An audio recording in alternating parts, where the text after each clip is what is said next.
Hello, everyone, and welcome to today's lecture, which is lecture number 5.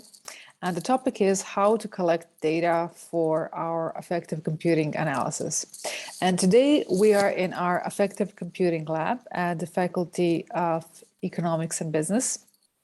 And we'll be showing you a bunch of devices and how they're being used, but also we'll go through some of the intricacies on what are the options to collect and to analyze biometric data for affective computing analysis. So first of all, we've already mentioned that there are two big groups of how we can collect emotional AI. They're physical and they're physiological data. But when we're talking about emotional AI, the way that we collect data is heavily dependent on the use case. So for example, if we're collecting the data for market research or for gaming purposes, the accuracy and the granularity of data is not as important and relevant compared to if we're collecting data for health and well-being, or for example, for the automotive use case.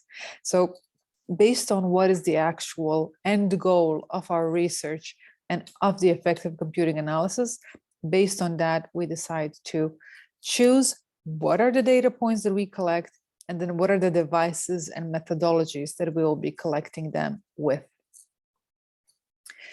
We talked about earlier, as I mentioned, on physical, physiological, and as we call them, self-report or questionnaires. And these are the three biggest groups that we use when conducting affective computing analysis. When we talk about physical, this is everything that can be collected using audio and video alone. So it can be anything from facial expressions, or as we call it, facial coding, speech sentiment analysis, not only what are we saying, but also the tone, the pitch, the cadence of our voice, gestures. So for example, if we're nodding with our head, or if we're doing any kind of movement which has cultural and contextual meaning. Body posture, if we're sitting up straight and leaning forward to the subject or the stimuli, or if we're not paying attention and really feeling a bit dull and uninterested. We also have other data, such as physiological data. And for physiological data, we typically require a biosensor or any kind of wearable device that has physical contact with our skin. And in this case, the first one is EEG, so neurosignals, the intensity and the localization of electrical impulses in our brain. The second one is skin temperature. So really the temperature of our body, but also of our skin. After that, we have ECG, electrocardiogram. So the signals from our heart, as we call it, cardio data, but also the PQRST, so the classical ECG pattern that you see at your doctor's office. And then we also have galvanic skin response. So perspiration and sweating that is happening on the surface of our skin. And then lastly, respiration data. How deep and how frequently are we breathing in and breathing out? We also have questionnaires.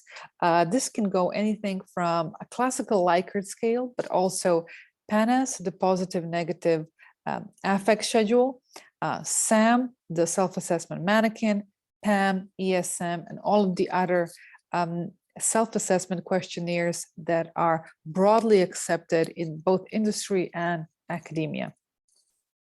But let's now focus on each of these data points one by one. The first one is facial coding. We've talked about this quite a bit. We talked about the 46 muscles on our face and neck area and the micro expressions that are happening all the time. We talked about what is commonly known in affective sciences as the Pan-Am smile. So when the corners of our eyes are smiling, but our eyes are not, kind of the classical smile that flight attendants would have at the company Pan Am. We also talked about the Duchenne smile, which would be the exact opposite. So when we're smiling with our heart, and you can really see our eye muscles contracting as well as parts of our nose muscles. Facial coding is one of the most common, commercially accepted and prevalent uni model affective computing systems that you can really see on the market. But it isn't perfect. And we've talked previously about the problems with accuracy, the problems with granularity, not understanding cultural references such as sarcasm, humor, but also having certain very practical implication. For example, if the person has visited the dentist and maybe had sedation, maybe a part of their face is at least temporarily not being able to move. If a person had Botox, so some of their facial muscle groups are frozen and they cannot perform their classical subconsciously triggered mimic. But what you can see here are different data pipelines and feature extraction models that are being used in order to collect, as we discussed previously, action units for facial coding, and then conduct feature analysis in order to obtain what is typically done via basic emotions. And although facial coding is one of the most common ones, we know that based on the accuracy and granularity is not the perfect one. So what we would suggest for facial coding is it's a very scalable, proven and cost-effective methodology, but it's not complete. So the level of accuracy using facial coding alone can only get you so far. You can either rectify that using proper baselining and spending a lot of time with the individual subject or respondent so that we get to know what their normal self or emotionally neutral self is like. And then based on that, we can train the data and calibrate the algorithm so that we can pick up the delta in the behavior much more accurately. The second option is biosensors. So it's really the physiological emotion sensing. And here we know that we really have a wide array of signals that we can collect.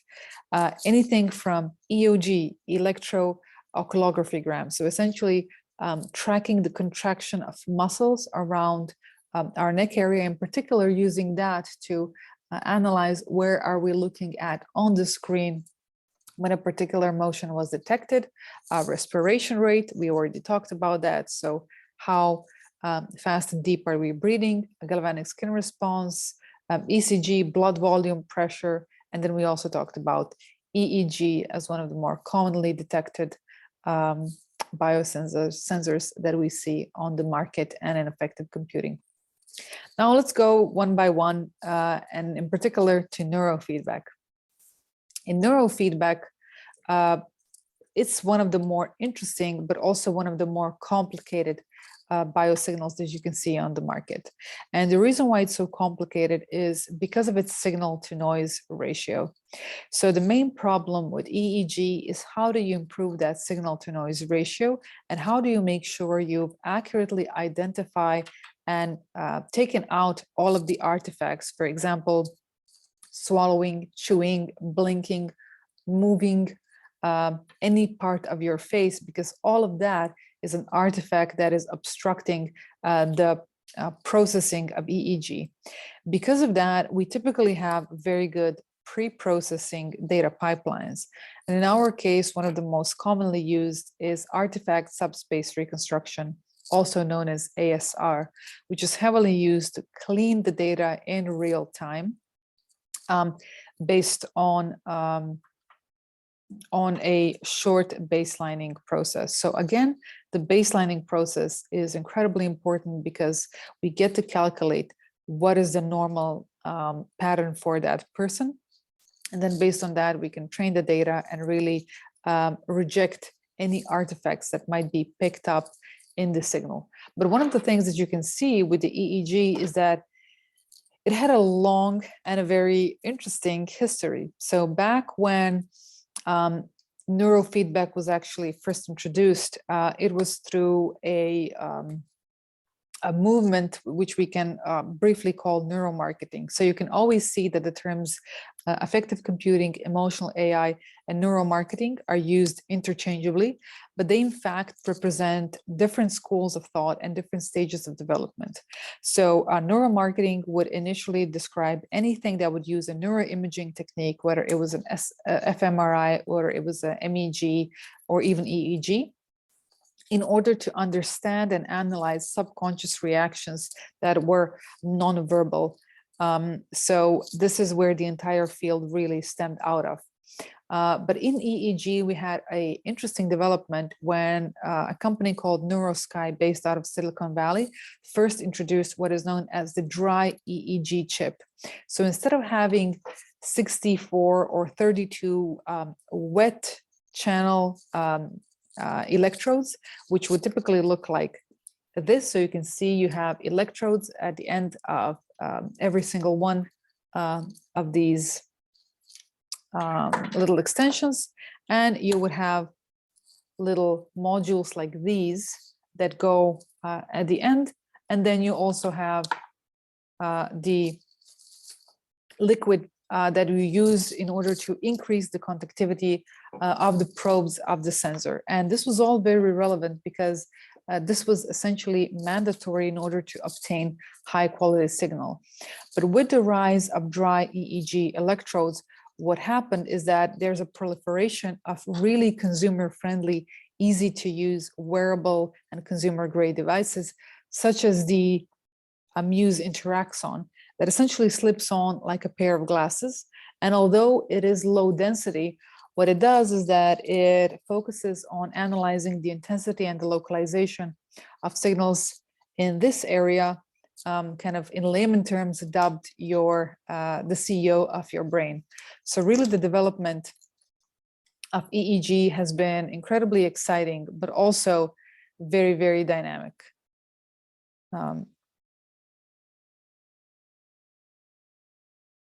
And now, what is really necessary to know about the EEG is that there was a long road to go from medical to consumer options.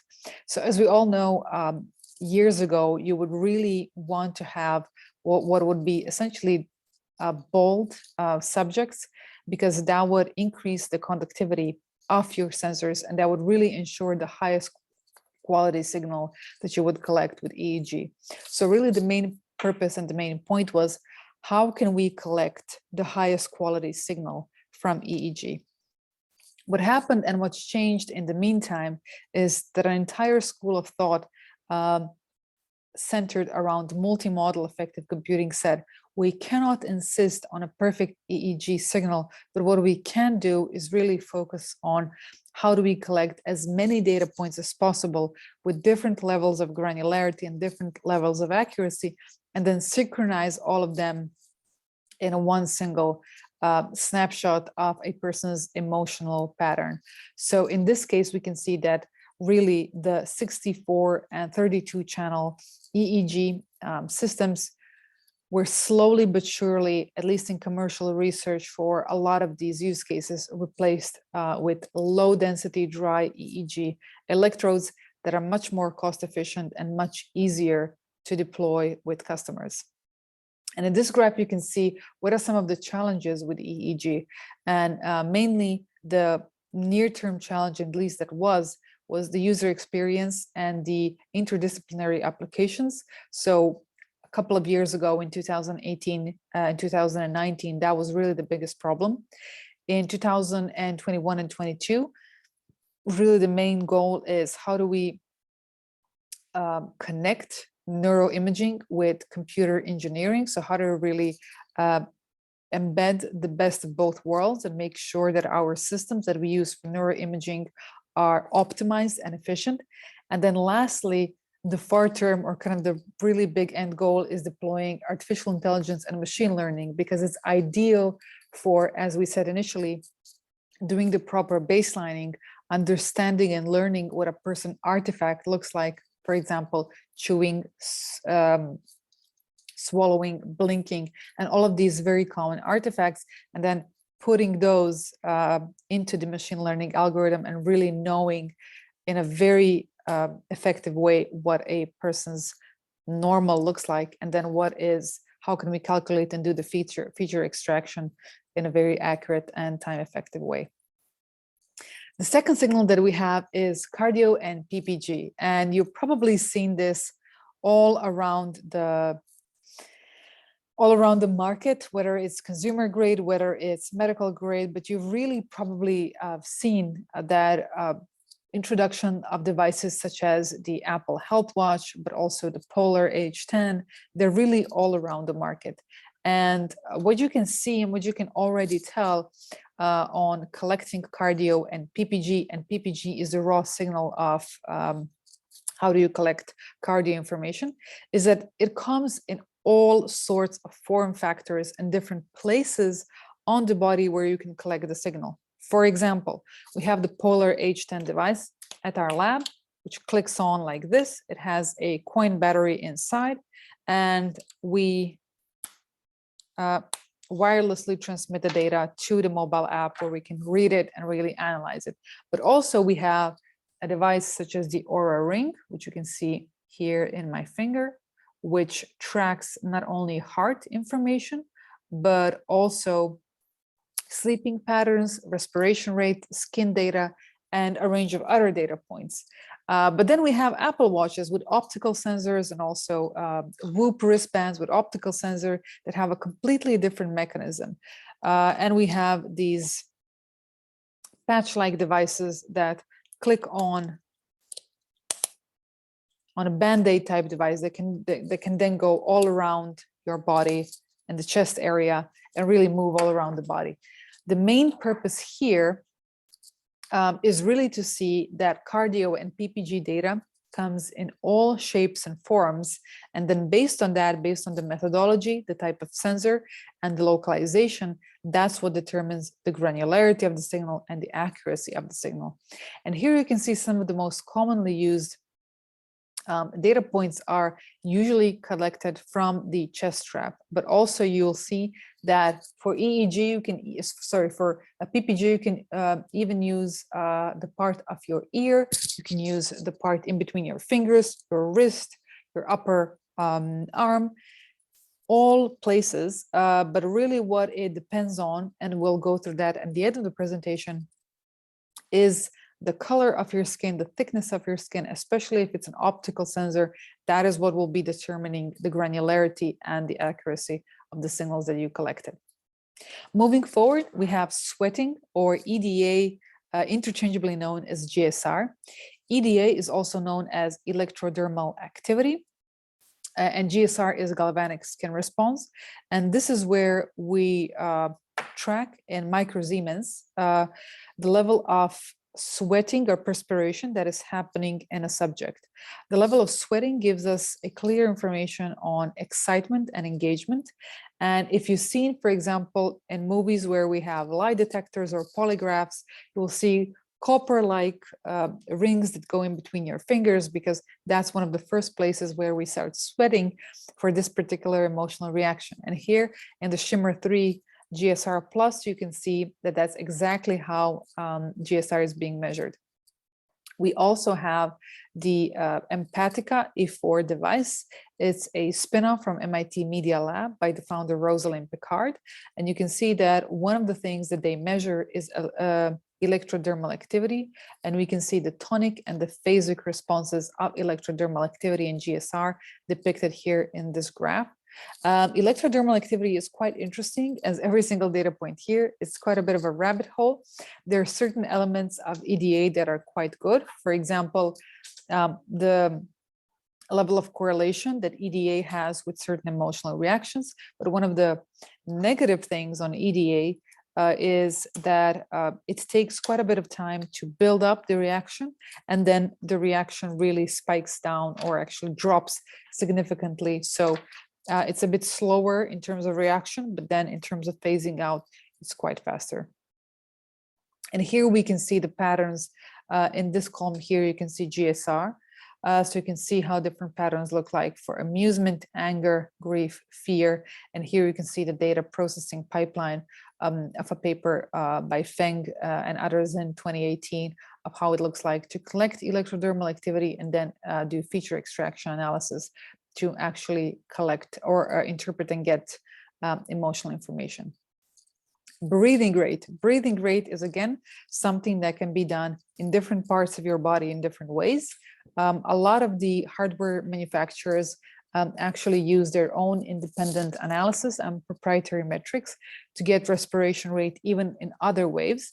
But one of the more common options on how we use respiration, how do we measure it, is actually through a chest strap or actually around your chest area. What we're doing is analyzing and measuring the level of expansion and then contraction while we're breathing in, breathing out.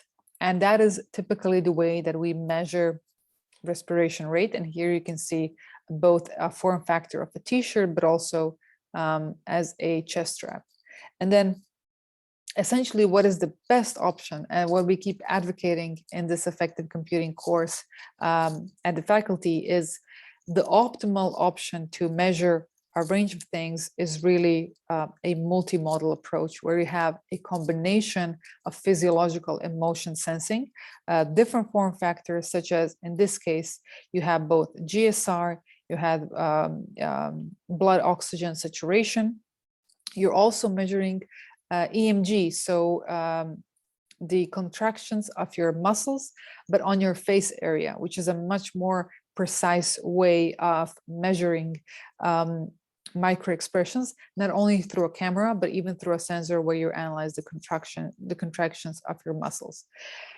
But one of the really important aspects is how do we synchronize biometric signals? So as we mentioned earlier, heart rate data, but also other data points that we collect here, they have different levels of granularity. So for example, the sampling rate of your EEG, and in layman terms, the amount of data you get per millisecond from EEG and the amount of data that you get, for example, with a respiration rate device will not be the same.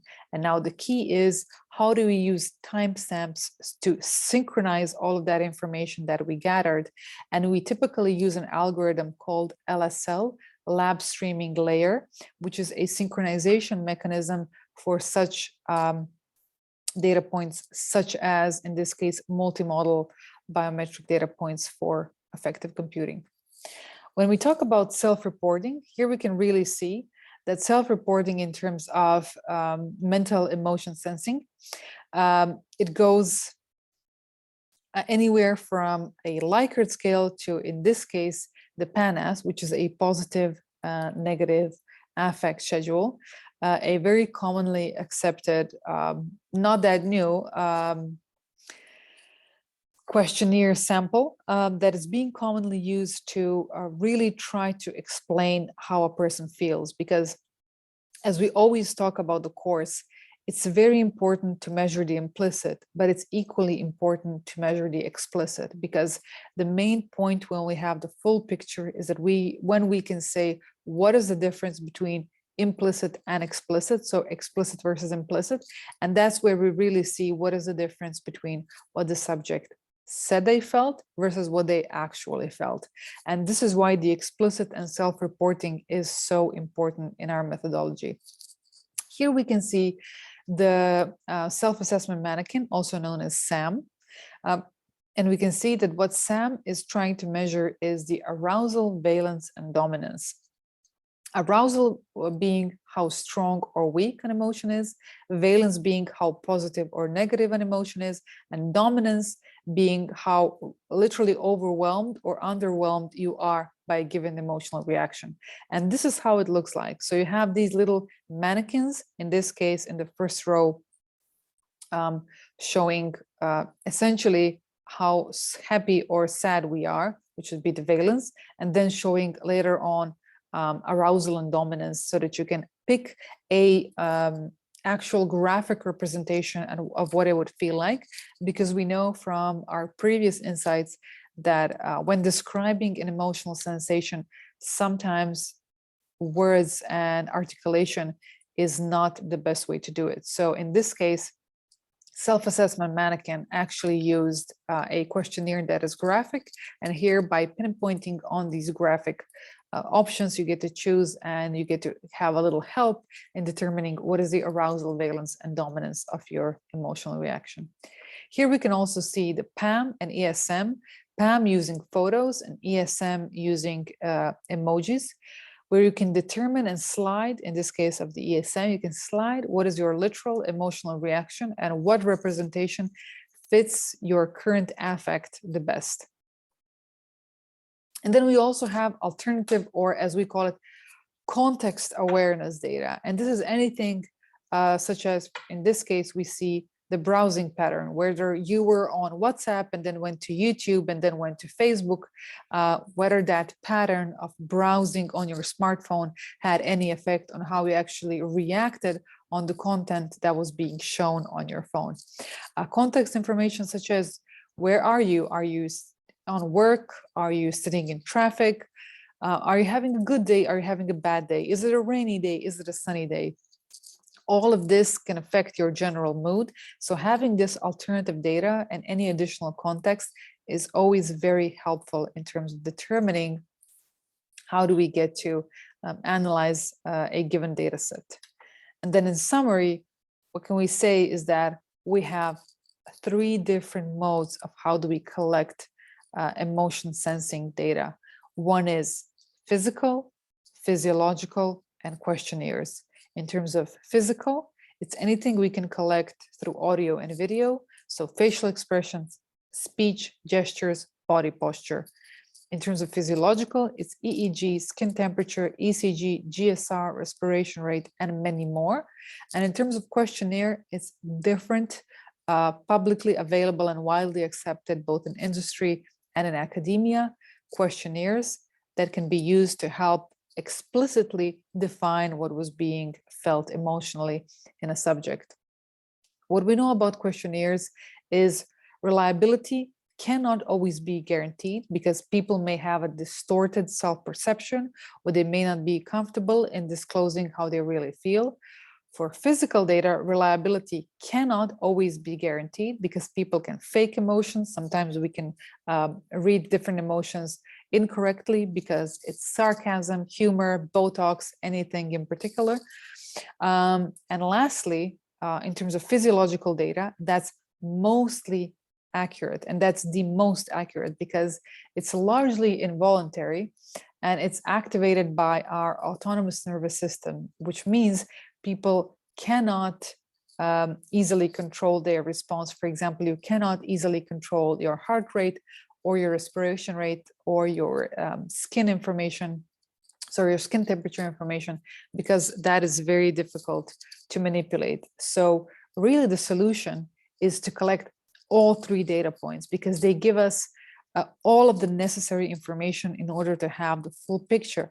And what will be making the system more accurate is that once we have all of this information, we put it in an emotion recognition pipeline where we collect various data. We then do traditional machine learning and deep learning, and then we have a model of how do we collect and interpret these different data points, and how do we build a full image out of it. And when we talk about an example of an emotion machine learning system, we have several of them. And this is an example where we can literally say, okay, the measurement unit for GSR is microsiemens. Microsiemens from this value means excitement, from this value means fear, etc. Also heart rate, it's increased when we have such and such reaction, or for example, breathing rate, it's increased when we have such and such reaction. This is how we build emotion recognition pipeline. But as we said earlier, what we do need to do on a subject or respondent level is really train our algorithm enough so that we know what someone's true self or baseline really is.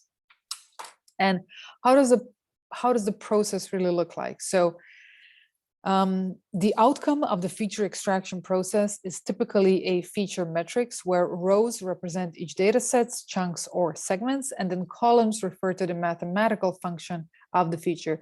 This is quite a technical thing, and it's beyond the scope of this particular lecture and our course in general. But towards the end, you can find more literature and more links and sources for anything that might be a good point for you to start researching on how do different machine learning and deep learning models look like for multimodal affective computing. And now a bit of an appendix, but just to show you some of the classical, let's say, problems or potential setbacks of, in this case, PPG. So you all probably heard or seen at some point, there was a very popular concept of you putting your finger on the camera of your phone to get heart rate information. And essentially, what these different products we're using is a similar mechanism that, for example, some of the Apple Watch devices, but also what Whoop has, which is they're trying to get heart rate information, or PPG, from an optical sensor. And the way it works, so the PPG signal, here's where we have the MEMS motion sensor. This is the part of the sensor which really, as we talked about in our earlier lecture, dropped in pricing some 10 years ago. And this is what really enabled the proliferation and the economies of scale and drop in unit economics of all of these devices. And this is what fueled a revolution in the wearable devices. Here is where we have the optical emitter and the emitter optics. And here we have the detector and the detector optics. And here we have an optical barrier. So what is essentially happening is that we're pushing out optical signals to our skin, where we have the epidermis, where we have the blood vessels, and then we have our actual tissue. And different spectrums of the skin are being directed towards the skin and are being rejected so that they can be detected by the detector and the detector optics. So what PPG really is just it's shooting optical signal through our skin and then collecting it back to get a signal, which is the raw signal from which we collect heart rate information. Now, cardio data options for PPG is really, you can see it anywhere. You can see it in an earpiece, you can see it in a wearable, you can see it in proper medical devices, such as the clip that goes on your finger when you're in an actual hospital bed. You can also see it embedded in smartphones. So this is what we talked about when you put your finger on a camera. Also AR and VR headsets, but military and industrial as well. So this is where we talked about the ear clip is something that is very commonly used in the military to collect heart rate information from an earpiece. And that is just a very good position in terms of the thickness of your skin to collect high quality PPG signal. But accuracy in general has been quite a bit of a negative topic, especially for wearable devices. So here you can see a topic from, a headline from Reuters: activity trackers are not always great for monitoring exercise heart rate. If they're not good for exercise heart rate, how could they be good for ECG? And then ABC News: some fitness trackers may fall short in measuring heart rate accurately, study finds. And then CBS News: don't back on the on heart rate accuracy from your fitness tracker. Essentially, the reason why this is so difficult is because it requires solving a fundamental scientific challenge, which is intense motion tolerance, advanced metrics. So deep cross-disciplinary expertise, which means you have to innovate on both the hardware, the software, the optics, the mechanics, and the physiology and data science in order to obtain high quality, especially heart rate data, especially in motion. In order to do that, we need rigorous testing and validation across a broad and very diverse population set, and we'll come to that very shortly to describe why diverse data sets are so important. We've mentioned that for facial coding earlier and in our previous lectures, but also in PPG, they're very relevant as well. And we need manufacturing expertise at scale. So the top 5 challenges in wearable PPG. First one is the optical noise. Obviously, when we're moving, when we're close to different types of optical noise, whether it's a lamp, whether it's anything other than that, obviously it will contaminate the signal and it will decrease the signal to noise ratio. The second thing is our skin tone. It's much easier to push out the optical signal in a fair and thin skin than on a darker and thicker skin. This isn't racist. This is purely a result of a mechanical challenge that we mentioned earlier. Also, blood perfusion. You probably noticed that some people always tend to have very cold hands. This is because they simply have different levels of blood perfusion in their fingers. And obviously, this can affect measuring of your heart rate data, or in general, raw PPG signal quite a bit, but also sensor location and form factor. You cannot get the same level of accuracy from your ear, which is quite good, and from your wrist, which is not so good.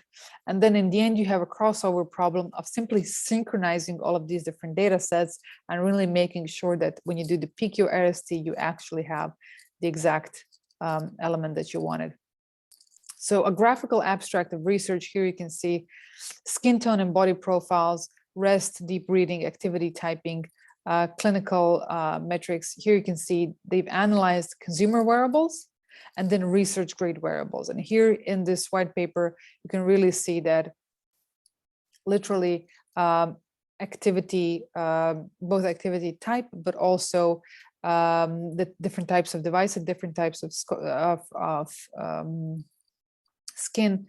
For some devices, they may affect the result. Some, in this case, no change in accuracy for skin tone, but the average accuracy drops from going in rest to activity by 30%. And the device type definitely affects heart rate accuracy. There's no major consensus in research so far. It may change by the time when I publish this video or when you're looking at this video. But in general, different variables may affect heart rate data, which is why we always try to insist on having multimodal data. In the meantime, newer versions of almost all of these devices were announced. So perhaps some of these challenges were addressed and perhaps some of them remain unsolved. And here you can see that motion data and accuracy is actually very challenging, especially for PPG. Here you have a link to the actual abstract. So really collecting all of the data is one challenge, regardless of the form factor, position, and everything. But collecting all of the data in motion, especially PPG, is a completely different but a very big challenge in and of itself. And also, accuracy of PPG at green light. Where does the chaos arouse from? Here you have an interesting methodology of collecting PPG from the RGB changes of your skin tone from the camera alone. So in this case, you can see that a subject is being recorded with a webcam, and then we are analyzing different signals and doing ICA, independent component analysis, in order to detect red, green, and blue signal. What was interesting is that there is an interview of Rosalind Picard, one of the founders and the person who established affective computing as a branch in 1994. She actually told that to an interviewer that they've stopped publishing, or they started to publish at a lesser extent, some of their papers on collecting PPG from the RGB changes in skin colors of your face and neck area, because of the potential negative implications that some of the, let's say, bad players on the market or some unethical use cases that are being present in affective computing. So although this is very interesting, which is essentially, can we collect heart rate information by purely watching our face and by changing the slightest, by noticing and measuring the slightest changes in our skin tone color, because by doing that, we can actually get PPG. So as I said, although it's possible, quite a few technical challenges are still in front of that. And Rosalind Picard of the MIT Media Lab said that they purposely stopped publishing some of the research papers so that they can stop the prolific negative use of this technology with bad players. And here we can see an example of accuracy of collecting PPG from your finger at a phone, from your face at a phone, and this is how it looks like. So here you can see a YouTube video of a demo. So if you want to know more, you can take a look at this video and get a bit of more information and context. So the PPG signal processing, here we can see how it looks like when we collect, for example, from a phone. First, the signal is from a phone camera, then we go RGB to HSV conversion, then we do filtering and smoothing because that's the key component, but resampling and interpolation is really what is one of the most biggest challenges. Peak detection are our intervals collection, and then time domain HRV features, and then in the end, interpolation and resampling, frequency domain HRV features. HRV meaning heart rate variability, a very big and important metric, which is calculated by a derivation of knowing the RR intervals. And then here we can see a comparative view of ECG peaks camera versus a proper medical grade ECG. So here you can see the yellow and the black line that we definitely do have some level of discrepancy, some correlation, but also some level of discrepancy. And then as a conclusion, physical emotional AI, meaning facial, speech, and emotion recognition, has attracted most of the attention, both in media and especially in commercial application, but also in academia. However, it comes with great limitations. Emotions easy to fake. So we know that emotions are really easy to fake, especially with sarcasm, humor that can be wrongly interpreted. Also, gender and ethnicity biases do exist. And there's a range of privacy concerns that are still remain unresolved in the physical emotion detection, especially with unsupervised data collection. The physiological emotional AI can overcome many of these constraints by using body signals and vital signals, mainly EEG, ECG, and in particular the PPG raw signal, EDA, respiration rate, temperature information. And emotional responses are hardly detectable based on a single physiological data or signal. Hence, the current and future trends are on multi-modal physiological data fusion in combination with advanced deep learning methodologies. So essentially what we want to do is we want to collect both physical and physiological data sets. We also want to collect self-report data. But where the main advancement will come from is when we have multimodal affective computing, so both physical, physiological, powered by deep learning methodologies, and then combined with self-report and explicit questionnaires. I would like to thank you all for listening to today's lectures, and I'm looking forward to seeing you all in our lab and on our future lectures. Thank you and goodbye.